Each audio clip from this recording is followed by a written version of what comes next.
గుర్తుపెట్టుకోగలిగిన వారు గుర్తుపెట్టుకోండి. సంకట సమయాలలో దేవుని సమాధానము. మరొకసారి, సంకట సమయాలలో దేవుని సమాధానం. ఈ మాట మీరు జాగ్రత్తగా అర్థం చేసుకోండి.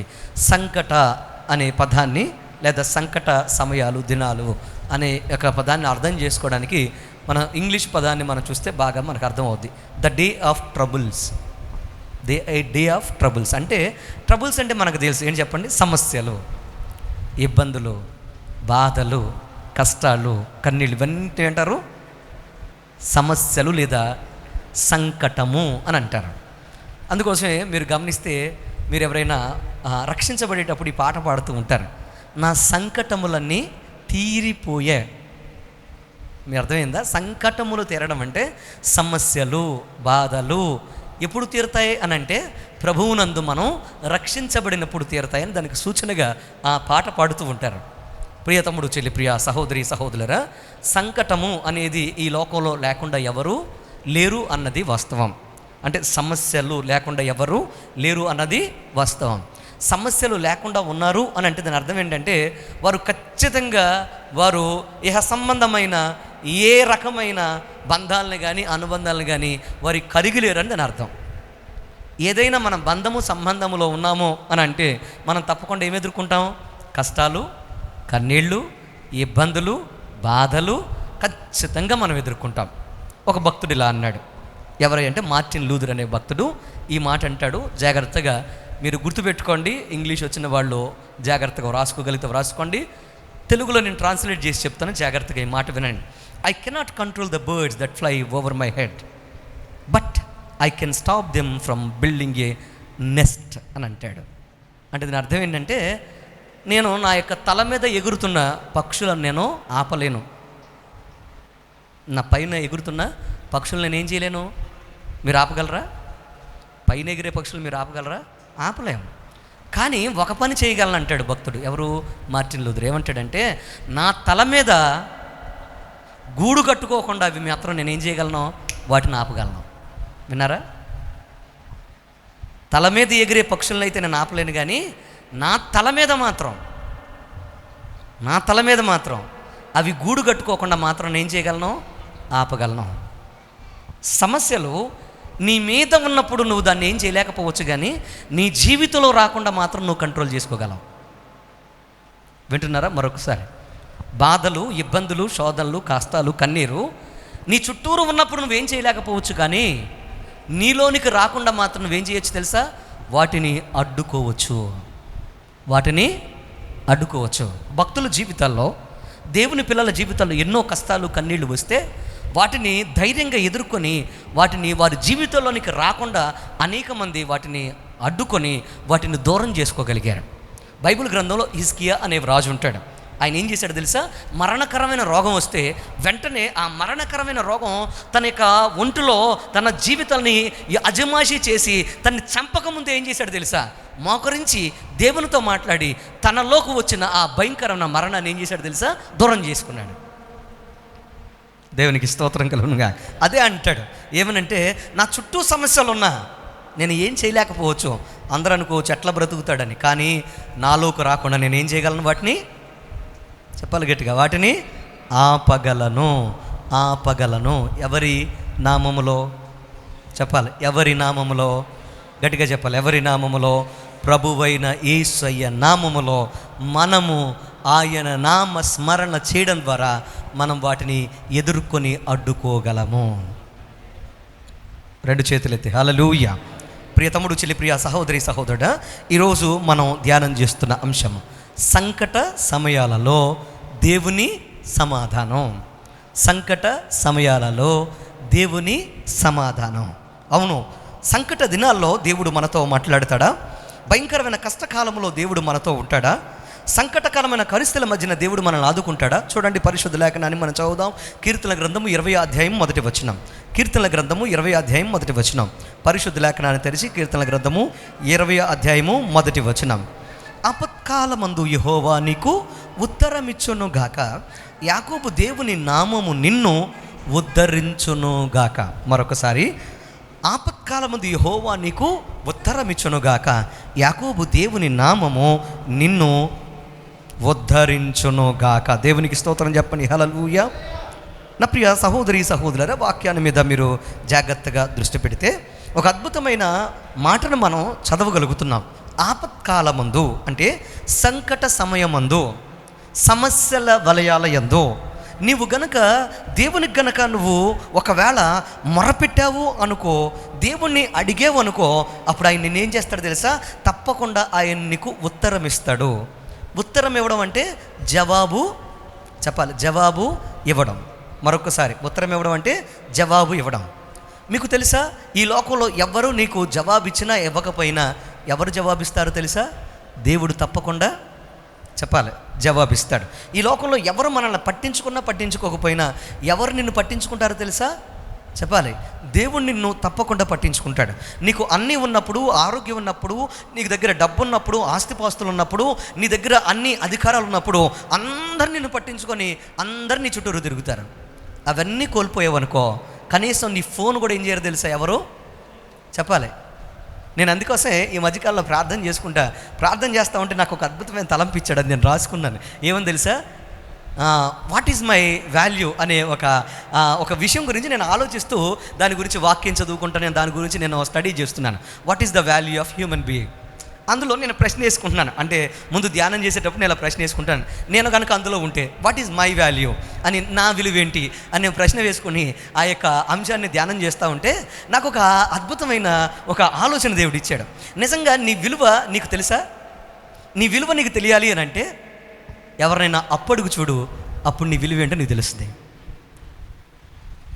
ఎవరి దగ్గరైనా అప్పు తీసుకున్న తర్వాత కొన్ని దినాలు అయిన తర్వాత దాన్ని కట్టలేకపోతే అప్పుడు నీ విలువేంటో నీకు మాట్లాడాలి. తెలుసా మీకు ఇది? వాస్తవేనంటారా? నీ విలువ తెలియాలంటే ఎవరినైనా అప్పటికి చూడు. అప్పటి వరకు నువ్వు పొగిడి, అప్పటి వరకు శబాష్ అన్న వాళ్ళు కూడా ఒక్కసారి ఎవరి దగ్గర నువ్వు చేయి చాచావు అనంటే వారు చూసే చూపు, వారు మాట్లాడే మాట నిన్ను భయంకరంగా ఎంత బలంగా గాయం చేయొచ్చు అంత బలంగా గాయం చేస్తాయి. The value of human being, మనిషి యొక్క విలువ. ఒక వ్యక్తి కష్టంలో ఉన్నప్పుడు, కన్నీరులో ఉన్నప్పుడు, అప్పుడు ఆ వ్యక్తి యొక్క విలువ అనేది ఖచ్చితంగా తెలుసుకోవచ్చు. నీ చుట్టూరు అందరూ ఉన్నప్పుడు నీతో మాట్లాడే మాట ఎప్పుడు నిజంగానే, నీ దగ్గర ధనము ఉన్నప్పుడు నీతో డీల్ చేసే విధానం నిజంగానే చెప్పాలి కాదు. అంత మాత్రమే కాదు, మీకు మాట తెలుసా? నీతో చాలా మనసు విప్పి మాట్లాడుతున్నట్టుగా, నీతో స్నేహంగా ప్రేమగా నిన్ను హత్తుకున్న మాటలు ఏవైతే నువ్వు వింటూ ఉంటావో 100% అవి నిజము కానే కాదు. ఆ మనుషులు కూడా నిజం కానే కాదు. సర్వసాధారణంగా మనల్ని గాయపరిచేవారే చాలా సందర్భాల్లో మనం మేలు కోరేవారని మనం అర్థం చేసుకోలేం. ఎందుకు ఈ మాటలు మీకు నేను చెప్తున్నాను అంటే, ఈ రోజున ప్రియ తమ్ముడు, చెల్లిప్రియ సహోదరి సహోదరుడా, సమస్యలు లేవా? సమస్యల్లో మనం లేమా అంటే అవును, సమస్యల్లో ఉన్నాం. ఆపదలు లేవా? ఆపదల సమయాల్లో మనం చిక్కుకొని లేమా అంటే అవును, ఆపదల్లో సమస్యల్లో మనం చిక్కుకొని ఉన్నాం. భయంకరమైన వేదనకరమైన పరిస్థితుల మధ్యన మనం లేవలేని స్థితిలో ఉన్నాం. ద డే ఆఫ్ ట్రబుల్, సంకట సమయం, వింటున్నారా? అలాగే ఆపద సమయం, రోగకరమైన సమయం, దుఃఖకరమైన సమయం ఈరోజు అనేక మంది జీవితాల్లో నిద్ర లేకుండా చేస్తుందన్నది వాస్తవం. రాత్రి మీకు వాక్యం చెప్తూ నేను చెప్పాను. రాత్రి వాక్యం చెప్తూ మీకు చెప్పాను, గుర్తుందా? ఎవరికైనా గుర్తుందా? చెప్పగలరా? ఏ మాట చెప్పాను రాత్రి? చెప్పాలి, చెప్పండి. ఏ మాట చెప్పాను? భక్తుడైన దావీదు అంటాడు, ఏమని తెలుసా? నేను ఆపదలలో చిక్కుకున్నాను, నేను గుర్తించాను. నేను ఆపదల్లో చిక్కుకొని ఉన్నాను, గుర్తించాను. అందుకోసమే నేను, నా చుట్టూరు సమస్యలు ఉన్నాయి, ఆపదలు ఉన్నాయి, కానీ ఆ ఆపదల్లో సమస్యల్లో నేను అడుగుతున్నాను, నేను వేడుకుంటున్నాను. నాకు ఒక విషయం అర్థమైంది, నా పైనుంచి వచ్చే సహాయం ఆయన చెయ్యి నన్ను పట్టుకుని నా సమస్యల్లో నన్ను నిలబెడుతుంది. హల్లెలూయా. దావీదు భక్తుడు అన్నాడు ఈ మాట. ఈరోజు మరలా మనం ఒక అద్భుతమైన మాట మనం ధ్యానం చేస్తున్నాం. అవును, ఆపదల సమయాలు మన చుట్టూరు ఉన్నాయి, భయంకరమైన బాధలు ఉన్నాయి, భయంకరమైన కష్టాలు ఉన్నాయి, కానీ సహాయం ఎక్కడి నుంచి వస్తుంది అనంటే, నీకు జవాబు ఎక్కడి నుంచి వస్తుంది అనంటే అది కేవలము ప్రభు అయిన యేసుక్రీస్తు నుంచి మాత్రమే, ఆ దేవుని నుంచి మాత్రమే అని మాత్రం మనం మరిచిపోకూడదు. రెండు చేతులెత్తి హల్లెలూయా. ఈరోజు ఒక సహోదరుడు తీసుకొచ్చి నాకు రిపోర్ట్ చూపిస్తున్నాడు. చింతలపూడి వెళ్ళగానే ఇంతకుముందు ఆయన ఇన్ఫెక్షన్ లెవెల్స్ ఇంచుమించుగా 90 పాయింట్స్కి వెళ్ళిపోయింది. ఇప్పుడు అదే ఇన్ఫెక్షన్ లెవెల్స్ గురించి ఇలా నా చేతిలో పెట్టి, ఇప్పుడు మీరు చూడండి గారు అని సంతోషంగా నా చేతిలో పెట్టాడు. చూస్తే 1.40 ఉంది. నార్మల్గా వచ్చేసింది. సంతోషంగా అన్నాడు. ఏమని తెలుసా? నాకు తెలిసయ్య గారు మా వాళ్ళు చాలా కంగారు పడిపోయారు, తీసుకెళ్ళి హాస్పిటల్ అడ్మిట్ చేసేస్తామని. నేను ఒకటే చెప్పా, ప్రార్థన చేయించుకున్నా నేను స్వస్థపడతా, ప్రార్థన చేయించుకున్నా నేను బాగుపడతా, నా జీవితంలో నాకు ఆరోగ్యం ఇచ్చేది ప్రభువే అని అన్నాడంట. దేవునికి స్తోత్రం కలుగునుగా. ఎందుకు ఈ మాట మీకు చెప్తున్నానంటే, ఆ మాట అనగానే ఈ మాట అన్నాను నేను. మీ విశ్వాసం మిమ్మల్ని స్వస్థపరిచింది. మీ విశ్వాసమే మిమ్మల్ని స్వస్థపరిచింది. ఎవరో కాదు, మనిషి కాదు నేను బాగు చేసింది. ఎవరు బాగు చేశారు? దేవుడు బాగు చేశాడు. నేనెంత నిమిత్త మాత్రం ప్రార్థనే చేస్తాను, కానీ నా దేవుని యొక్క నామములో స్వస్థత ఉంది. ఆయన ఏమైనా చెప్పాలి, ఆయన ఏమైనా చేయగలడు. మొదటిగా సంకట దినములు యందు మన జీవితాల్లో మనం అర్థం చేసుకోవాల్సింది ఏంటంటే, సమస్యలు జీవితంలో సహజం, ఆపదలు జీవితంలో సహజం. రాసుకుంటే ఈ మాట రాసుకోండి, సమస్యలు జీవితంలో సహజం. Problems are common. సమస్యలు తప్పకుండా ఉంటాయి, అది మనం అర్థం చేసుకోవాలి. చాలా సందర్భాల్లో సమస్యలు ఎందుకు వచ్చినాయి, నేను ఎందుకు సమస్య బారిన పడ్డాను, నా జీవితం ఎందుకు ఇలాగైపోయింది అని చాలామంది టెన్షన్ పడి ఏం చేస్తారో తెలుసా? ఏదో ఒకటి అంటే బతకలేక చావడానికి ప్రయత్నాలు, లేకపోతే బ్రతకలేక సమస్యలు జయించలేక ఏదో ఒక మత్తును తీసుకొని ఏం చేస్తారో తెలుసా? దాని నుండి బయటపడాలని ప్రయత్నం చేస్తారు. నేను నిన్న అనుకుంటాను ఒక వార్త చదివాను. ఒక యవనస్తురాలు ఇంచుమించుగా 22 సంవత్సరాలు ఉన్న యవనస్తురాలు ఆత్మహత్య చేసుకొని చచ్చిపోయింది. ఎందుకు చచ్చిపోయింది తెలుసా? ఎందుకు చచ్చిపోయింది చెప్తాను వినండి. ఆమెను ఒక అబ్బాయికి ఇచ్చి పెళ్లి చేయాలనుకున్నారు. ఎందుకంటే వాళ్ళిద్దరూ ఇష్టపడ్డారు కదా అని అమ్మాయిని ఇచ్చి పెళ్లి చేయడానికి వారు ప్రయత్నం చేసిన తర్వాత, కుటుంబం ప్రయత్నం చేసిన తర్వాత అనుమానం వచ్చిందంటే పెద్దలకి. ఏంటంటే ఆ అబ్బాయి తల్లిదండ్రులు ఇద్దరు ఎయిడ్స్తో చచ్చిపోయారు, హెచ్ఐవితో పాజిటివ్తో చచ్చిపోయారు. సో ఎందుకైనా మంచిది, నిండు జీవితం నాశనం అవ్వకూడదు, ఒకసారి ఓ పని చేద్దామని ఏం చేశారంటే, తల్లిదండ్రులు ఎలాగో ఏడుస్తూ చచ్చిపోయారు కనుక ఈ అబ్బాయి కూడా ఏమైనా పొరపాటున దాన్ని ఏమైనా అంటుకుందేమో, ఆ జబ్బుందేమో అనే ఉద్దేశంతో బ్లడ్ టెస్ట్ చేయించారు. ఎప్పుడైతే బ్లడ్ టెస్ట్ చేయించారో అబ్బాయి కూడా పాజిటివ్ అని తెలిసింది. అంటే అబ్బాయి కూడా ఎయిడ్స్ ఉంది. ఎప్పుడైతే ఎయిడ్స్ ఉందో వెంటనే పెద్దవారు ఆ అబ్బాయిని పిలిచి అవతల వారిని పిలిచి చెప్పారంట. ఏమని తెలుసా? అయ్యా, నిండు జీవితాన్ని మేమేం చేయలేం, నాశనం చేయలేం, బిడ్డను ఏం చేయలేం, మేము అగ్నిలో పెట్టలేము, నీకు పెళ్లి చేసి అమ్మాయి జీవితాన్ని మేము నాశనం చేయలేం, దయచేసి ఈ పెళ్లి క్యాన్సిల్ చేసుకుందాం అని ఎప్పుడైతే క్యాన్సిల్ చేశారో ఆ అబ్బాయి బాగా కోప్పడి ఏం చేశాడంటే, కొన్ని రోజులు ఆగి ఒకరోజు తన యొక్క బ్లడ్ని ఒక సిరంజిలోకి తీసుకొని, ఎవరి బ్లడ్ని? ఆ అబ్బాయి బ్లడ్నే, హెచ్ఐవి ఉన్న బ్లడ్ని సిరంజిలో తీసుకొని ఇంటికొచ్చి ఆ తల్లిదండ్రులు లేని సమయంలో ఆమెతో గొడవడి ఏం చేశాడు తెలుసా? ఆమెను పట్టుకొని ఆమెకు ఆ యొక్క బ్లడ్ని ఎక్కించేశాడు సిరంజితో. ఎప్పుడైతే సిరంజితో ఎక్కించేశాడో ఆ అమ్మాయి చాలా బాధపడిన తర్వాత ఇంట్లో విషయం తెలిసింది. ఆ అమ్మాయికి టెస్ట్ చేయించారు. ఇంకా డాక్టర్లు చెప్పారంటే ఒక 2 నెలలు ఉంటే కానీ బ్లడ్ పరిపూర్ణంగా బ్లడ్లో కలిసిపోయిందా లేదా, పాజిటివ్ వచ్చిందా లేదా మనం చెప్పలేమనేటప్పటికీ ఇటు కుటుంబ సభ్యులు, బంధువులు ఇవన్నీ తెలుసుకున్న తర్వాత ఆ అమ్మాయిని దూరం పెట్టడం ప్రారంభించారండి. ఎందుకంటే ఇప్పుడు ఏమైంది అమ్మాయి? చెప్పండి, ఏమైంది అమ్మాయి? తెలియకుండానే తన ప్రమేయం లేకుండానే ఇన్ఫెక్ట్ అయిపోయింది కాబట్టి, హెచ్ఐవి బ్లడ్ ఎక్కేసింది కాబట్టి, పొరపాటున ఈమెకు షేక్ హ్యాండ్ ఇచ్చినా, ఈమెతో కలిసి తిన్నా ఎక్కడ వారికి ఆ జబ్బు వస్తుందనో అందరూ దూరంగా ఉంటే, అవన్నీ చూసి మాట్లాడకుండా అందరూ దూరంగా వెళ్ళిపోతూ ఉంటే భరించలేకపోయింది. బాధ ఎక్కువైపోయింది, వేదన ఎక్కువైపోయింది, టెన్షన్ ఎక్కువైపోయింది. ఎందుకనంటే సమస్యలో చిక్కుపోయింది. భయంకరమైన బాధ ఎక్కువైపోయిన తర్వాత ఆ ఎయిడ్స్ రోగం గురించి ఎప్పుడైతే చదవడం ప్రారంభించిందో, అది ఎంత పెద్ద ప్రమాదకరమైన రోగమో తనకు అర్థమైన తర్వాత, ఇక నాకు ఖచ్చితంగా బ్లడ్ నాకు ఎక్కేసింది కాబట్టి తప్పకుండా నాకు పాజిటివ్ ఏదో ఒక రోజున వచ్చేస్తుంది, బ్రతికి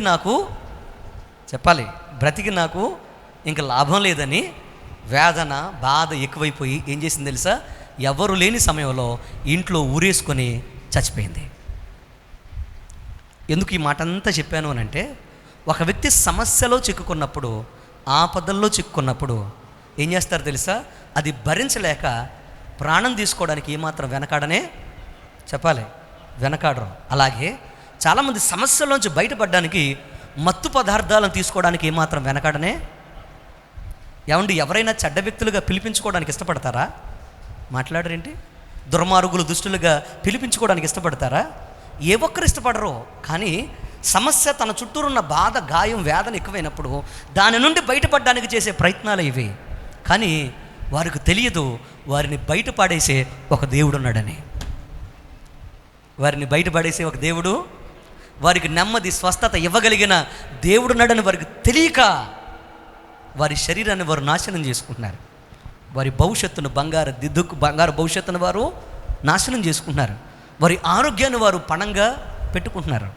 ఎందుకు ఈ మాట మీకు నేను చెప్తున్నాను అని అంటే, ప్రియ తమ్ముడు, చెల్లి, ప్రియ సహోదరి, సహోదరుడా, ఈరోజు నీ జీవితంలో ఎంత భయంకరమైన సమస్యలు నీ చుట్టూరు ఉన్నా గుర్తుపెట్టుకో, జీవితంలో సమస్యలు వస్తాయి, ఆపదలు వస్తాయి, కష్టాలు వస్తాయి, కన్నీళ్ళు వస్తాయి. కానీ ఒక విషయం ఏంటంటే, ఈరోజు పరిశుద్ధ లేఖనాన్ని మనం గమనిస్తే దేవుడు చెప్తున్న మాట ఏంటంటే, యాకోబు దేవుని నామము నిన్ను ఉద్ధరించునుగాక. ఉద్ధరించడం అంటే డిఫెండ్ చేయడం. ఉద్ధరింపు అనే మాట ఇంగ్లీష్లో మీరు గమనిస్తే డిఫెండ్ అని వ్రాయబడింది. అంటే డిఫెండ్ అని దాని అర్థం. డిఫెండ్ అంటే ఇప్పుడు మీ మీద దెబ్బ పడుతుంటే ఎవరైనా దాన్ని అడ్డుకున్నారనుకోండి, దాన్ని ఏమంటారు? డిఫెండ్ చేయడం అని అంటారు. ఇప్పుడు మీ మీద ఏదైనా ప్రమాదం వచ్చి పడుతుంది, వారు మధ్యలో నిలబడినారనుకో, దాని అర్థం ఏంటి? మిమ్మల్ని వారు ఏం చేశారు? కాపాడారు. ఇక్కడ దేవుని వాక్యం చెప్తున్న మాట ఏంటంటే, యాకోబు ఎలాగైతే దేవుని చేత కాపాడబడ్డాడో ఆ దేవుని నామము నిన్ను కూడా ఏం చేస్తుంది తెలుసా? కాపాడుతుంది. ఎలాగా? అడ్డుకొని, నీకు సమస్యకు, నీకు రోగానికి, నీకు బాధకు, నీకు సైతానుకు మధ్యన ఆయనే నిలబడి నీకు అద్భుతమైన విడుదల ఆయన ఇస్తాడు. వింటున్నారా? మనిషి కాదు మిమ్మల్ని బాగు చేసేది. ఎవరు బాగు చేస్తారు? చెప్పాలి. ఎవరు బాగు చేస్తారు? దేవుడే మిమ్మల్ని బాగు చేస్తాడు. ఎన్నో శ్రమలు ఉన్నాయి, వాస్తవమే.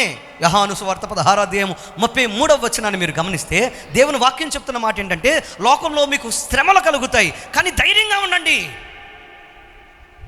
లోకంలో బాధలు వస్తాయి కానీ ధైర్యంగా నిలబడండి. లోకంలో ఇబ్బందులు వస్తాయి కానీ ధైర్యంగా ఉండండి. ఎందుకనంటే మిమ్మల్ని విమోచించడానికి నా ప్రభువు సమీపంగా ఉన్నాడు. ఆయన ఎప్పుడు మిమ్మల్ని విడిచిపెట్టనే, చెప్పాలి గట్టిగా, విడిచిపెట్టడం.